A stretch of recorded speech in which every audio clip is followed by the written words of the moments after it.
der Automatisierungstechnik sind besonders die fachlichen Wahlmöglichkeiten hervorzuheben.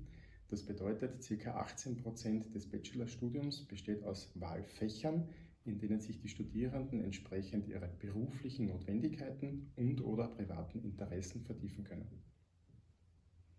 Am besten gefallen am FH Campus 02 Masterstudiengang Automatisierungstechnik hat mir der Praxisbezug zwischen Wirtschaft und Technik. Man wird perfekt für die Gründung eines eigenen Unternehmens mit Vorlesungen wie Business Planning vorbereitet.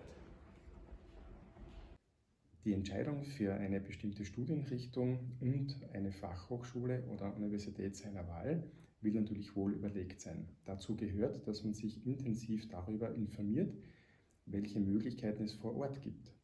Eine ausgezeichnete Möglichkeit wäre das sogenannte Open House bei uns, in dem nicht nur die Lehrsäle offen stehen, sondern auch unsere Forschungs- und Entwicklungslabors, die ansonsten unter dem Jahr nicht zugänglich sind, aber an diesem Tag natürlich für unsere Besucher und Besucherinnen geöffnet werden.